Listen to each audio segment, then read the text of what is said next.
Ahora sí, primer bloque de Zona Crítica y ya para desarrollar junto a Héctor, que es este primer tema que ya lo estuvo adelantando, algo muy importante, no solamente para Argentina, sino para el mundo entero. Héctor, te dejo que presentes la entrevistada. Es el caso del lanzamiento del satélite Saucon día domingo. Esto tuvo una relevancia mediática dispar, lamentablemente, en los medios de comunicación. Es la colocación de un satélite, podríamos decir, industria nacional, industria argentina, en órbita, para poder tener información precisa, relevante de ciertos fenómenos que ya se encargará de contarnos nuestra entrevistada, que es Josefina Pérez, que es la jefa del proyecto SAUCOM de la Comisión Nacional de Actividades Espaciales, la CONAE. ¿Cómo te va, Josefina? Buenas noches. ¿Qué tal? ¿Cómo están? Muy bien. Gracias por atendernos un ratito y charlar un poquito de este asunto que es tan importante. Sos ingeniera electrónica, sos responsable del equipo de ingeniería de los satélites SAUCOM en la CONAE hace 15 años. Bueno, tu currículum es larguísimo, extenso. Yo creo que con solamente mencionar que fuiste jefa del proyecto ya nos resume y nos describe todas tus capacidades y conocimientos. Así que aprovechándonos de eso, te preguntamos qué significa tener un satélite en órbita y tener información que nos brinda ese satélite a los argentinos. Bueno, como decís, tener un satélite en órbita, la Argentina es uno de los pocos países, digo pocos porque son decenas de países que tiene una posición, ya tenía una posición en el mundo en cuanto a la tecnología satelital, pero con el SAUCOM es un paso más y un paso grande más, porque son dos satélites. La misión SAUCOM es una misión de la CONAE, la Comisión Nacional de Actividades Espaciales, que consta de dos satélites, el SAUCOM 1A, que fue lanzado en octubre del 2018, y el SAUCOM 1B, que completa la constelación. Y la misión SAUCOM, la verdad que es pionera en todo sentido, sobre todo para la Argentina, primero porque es la primera vez además que tenemos una constelación de satélites, que manejamos dos, y lo estamos viviendo en estos días, la verdad que son dos los que hay que manejar. Pero además tienen tecnología radar. ¿Y qué significa que tengan la tecnología de radar? Después, si quieren, hablamos un poco de las aplicaciones, pero particularmente lo que tienen el radar en beneficio, si se quiere, de un radar, de un satélite óptico, que quizás el óptico uno está más familiarizado, es, por ejemplo, las imágenes de Google que uno ve, que es como cámaras fotográficas, que precisan de la energía del sol para obtener imágenes. Esto quiere decir que de noche, por ejemplo, cuando no está alumbrada la Tierra, un satélite óptico no obtiene la imagen. Bueno, los radares tienen fuente propia de energía, entonces es independiente de la luz del sol. Podemos sacar la misma imagen de noche o de día, le es completamente indiferente y además tampoco es inmune, vamos a decir, a las nubes. Así que esto permite mucha mayor revisita de cualquier parte del mundo, porque estos son satélites que son de órbita baja, así que giran alrededor de la Tierra alrededor de 15 veces por día. Solo un ratito están viendo a la Argentina, todo el resto del día están viendo cualquier parte del mundo, así que por eso tiene relevancia, por supuesto en la Argentina, pero a nivel mundial tiene capacidad de brindar información a nivel mundial. Y además, como si fuera poco el desafío, elegimos una banda, que es la banda L, que tiene, ¿por qué la elegimos? Porque tiene la particularidad de penetrar en el suelo. Es muy buena para todo lo que es estudios de los suelos. Y entonces desde la CONAE, junto con el INA, el Instituto Nacional del Agua, y con el INTA, lo que se hizo fue, se viene haciendo, desarrollando aplicaciones, que es la más relevante, o la más novedosa también, porque estos radares tienen muchas aplicaciones, eso hay que decirlo, desde monitoreo de los mares, detectar barcos, todo lo que es ambiental son muy buenos para detectar cambios, hacer series temporales y detectar cambios de centímetros en la Tierra, pero en particular también todo lo que hace a la gestión del agua, y esa es la aplicación novedosa que hemos desarrollado acá en la Argentina.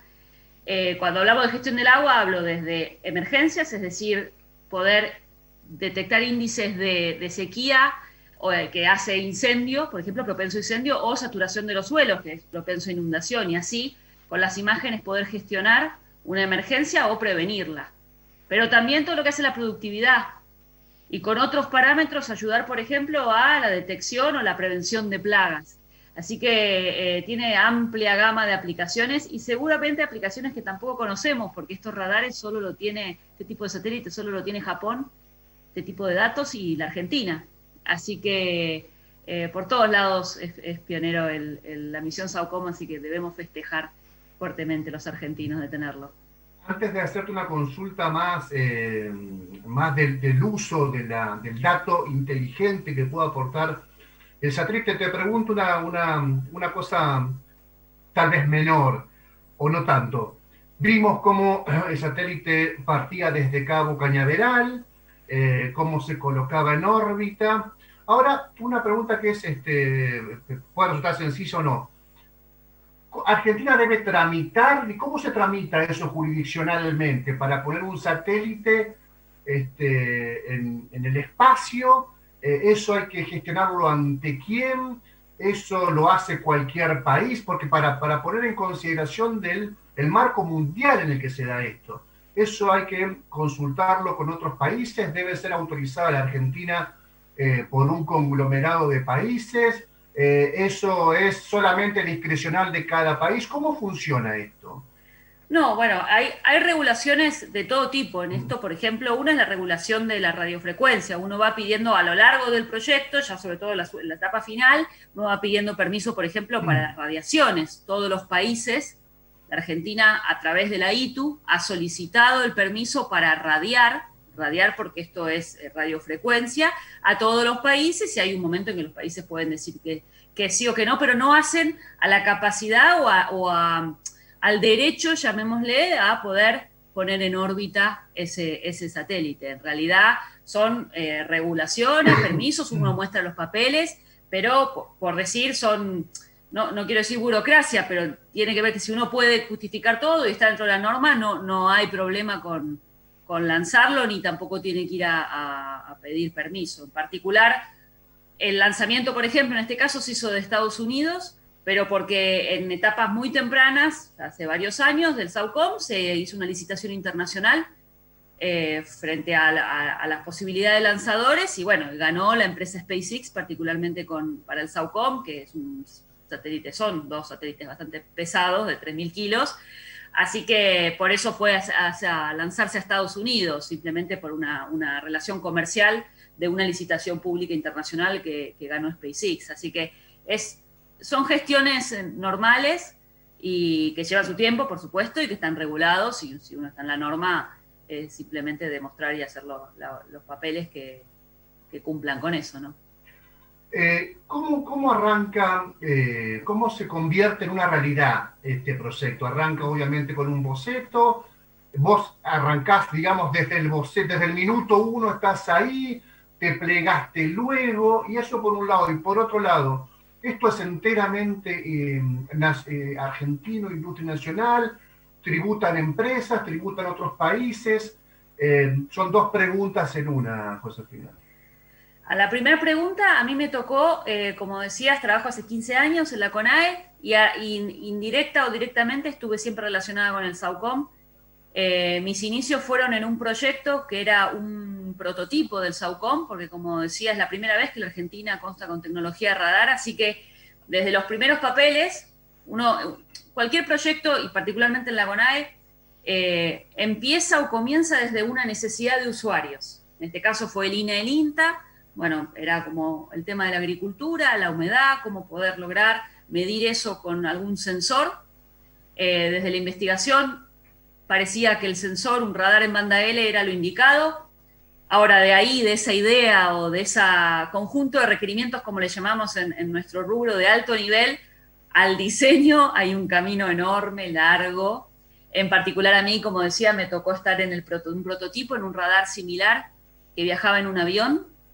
Eso nos permitió a las ingenieras e ingenieros que no sabíamos y que leíamos los libros, porque por supuesto hay bibliografía sobre esto, pero la práctica vale oro, entonces nos pudimos formar profundamente y sentar muchas bases con ese proyecto. También la gente de aplicaciones, esto que contaba de la humedad del suelo, trabajó con ese radar. Eso nos hizo ganar tiempo ahora, cuando tenemos el radar para usarlo, ¿no?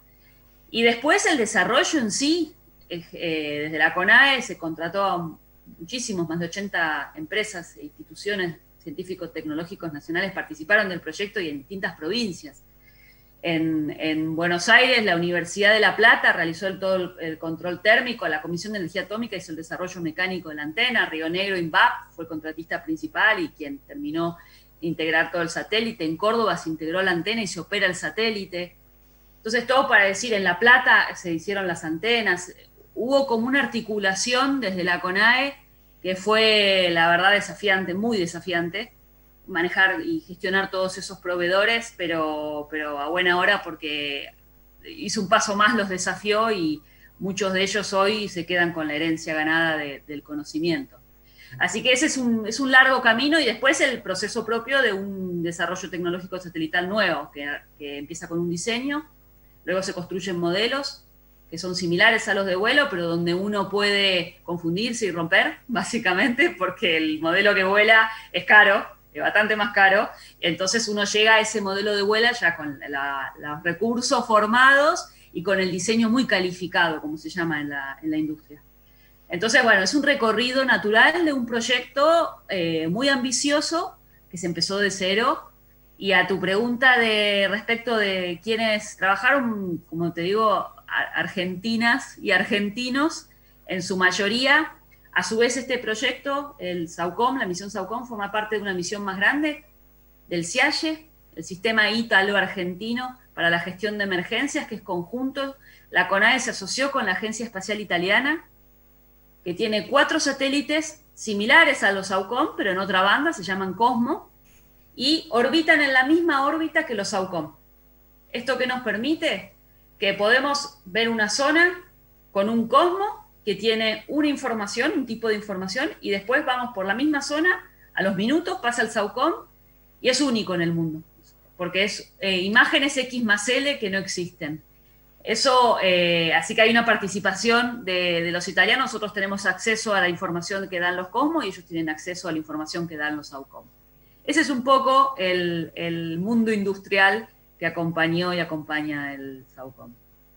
Por tu manera de expresarte así, bien al estilo docente, te diría, me imagino que en más de una oportunidad, no solamente, si me permitís la expresión, has clavado codos encima del proyecto, sino que se me ocurre que además has tenido que defenderlo en más de una oportunidad frente a otras personas, ¿o me equivoco? A mí me tocó, la verdad, que el SAUCOM ha tenido un montón tiene historia. Nosotros siempre decimos que vamos a escribir un libro del SAUCOM, porque tiene mucha historia. Somos muchos los que le pusimos el corazón a esto y le pusimos los codos a esto, pero siempre fue para adelante, la verdad. Hubo, por supuesto, hay aceleradas o no. A mí me tocó desde el 2011 que ingresé y ya tenía en general, después del diseño, la parte más crítica es comprar todos los componentes y contar con los recursos para eso. Eso estaba en el 2011 y 2013, que además hubo que generar laboratorios. Hay un montón de infraestructura que acompañó para poder construir al SAUCOM, que por supuesto queda. Una estación terrena en Tierra del Fuego se inauguró con SAUCOM, que hoy le da soporte a otras misiones. Así que fue difícil, fue un largo camino, pero uno desde adentro siempre veía que iba para adelante y acá estamos, concretándolo. Se dice, Josefina, que por ejemplo con el ARSAT se logró una cierta soberanía de información, dado que la Argentina ponía a disposición de los argentinos la posibilidad que el tráfico de datos no viaje, digamos, hacia el norte del continente, sino que tenga un rebote más cercano y por lo tanto conservar esa soberanía. Dos preguntas también, una. ¿Esto primero es así? Si consideras que eso es así. Y en segundo lugar, si el SAUCOM también va a permitir tener soberanía en cuanto a información inteligente y sensible, obviamente en este mundo en donde la información calificada, fina, precisa, es tan relevante. Respecto de los ARSAT, y me pongo en opinión nada más, creo que la soberanía es mucho mayor que esa también, ¿no? Desde hacer un satélite de comunicaciones en una industria bastante leonina y competitiva, son los satélites de comunicaciones. lo estamos viendo, las telecomunicaciones están siendo muy discutidas y generan mueven mucho la economía, así que contar con la autonomía para eso es realmente soberanía, desde mi punto de vista, más allá de la información que esté trasladando, que por supuesto depende de qué información, siempre es sensible, ¿no? Y encriptada y lo que fuera, así que, pero creo que es más que eso, la soberanía es más relevante aún que la posibilidad de tener control de la información. Respecto del SAOCOM, sí, también es lo mismo, todos estos satélites, nosotros, si bien usamos estaciones externas, porque el SAOCOM, a ser de órbita baja, necesita, desde las estaciones argentinas lo vemos apenas 4 veces, entre las dos lo vemos 10 veces por día de apenas 10 minutos, así que tenemos estaciones en el resto del mundo, en Noruega, en Italia, en África, en Lima, en Estados Unidos, que nos dan soporte y que ven al SAOCOM y nos envían los datos, pero están una suerte de encriptados, no encriptados como uno lo ve, pero como uno lo reconoce literalmente, pero son propiedad intelectual de la CONAE como dueño material, pero de la Argentina, ¿no? Así que en ese sentido sí, por supuesto que es una información que está disponible para el Estado, pero para lo internacional, a menos que haya convenios, o para los privados, es comercializada y es propiedad intelectual de la CONAE, insisto, como vedora o como responsable del satélite, pero desde la Argentina. Te agradecemos mucho, Josefina, por tu tiempo, que es muy valioso, obviamente, por tu responsabilidad al encabezar este proyecto en el cargo de jefatura, y en algún momento, algún día, cuando la pandemia sea un mal recuerdo, algunos contaremos que seguimos haciendo un programa de televisión, otros contarán que siguieron abriendo la fábrica, y vos vas a contar que pusiste un satélite en órbita, y eso obviamente será una historia para contar, realmente muy interesante. Gracias por tu tiempo, ¿no? Como siempre, gracias. A ustedes por comunicar y, bueno, a cuidarse mucho. Muchas gracias. Buenas noches. Chao, chao. Hablamos con Josefina Pérez, una ingeniera de la CONAE, de la Comisión Nacional de Actividades Espaciales, jefa del proyecto SAOCOM, el satélite que Argentina puso en órbita el día domingo, que es orgullo nacional de nuestros investigadores, en asociación con el INVAP, en asociación con Bariloche. Queda capacidad instalada en Bariloche, queda capacidad instalada en Córdoba, queda capacidad instalada en Tierra del Fuego, y queda otro satélite SAOCOM argentino en órbita para brindar información precisa a todos nosotros los que habitamos en este país. Y esto, si no es una noticia relevante, entonces contarle cuál es, ¿no? En definitiva. Seguro, y además por la función que tiene y por la información que también nos vendría, por ejemplo, en esta época, claro, con lo que estamos atravesando, con el tema de las sequías, cómo poder prevenirlo también. Así que es muy importante todo lo que nos va a brindar este satélite, y bueno, el trabajo obviamente incansable de toda la Argentina, como lo decía Josefina bien en esta entrevista. Así que las felicitaciones desde este espacio, obviamente para todos los que trabajaron allí. Héctor, si te parece, hacemos un nuevo corte y ya vamos a regresar, obviamente. Atención, Auge, con que vamos a una pausa, como decías. Tras la pausa, Marcelo Saín, ministro de Seguridad de la provincia de Santa Fe, para charlar largo y tendido todos los temas, todas las preguntas, todas las consultas. Pusimos el teléfono en pantalla, lo vamos a volver a poner, así que quédense atentos. Tras la pausa, hablamos con Marcelo Saín. Ya volvemos.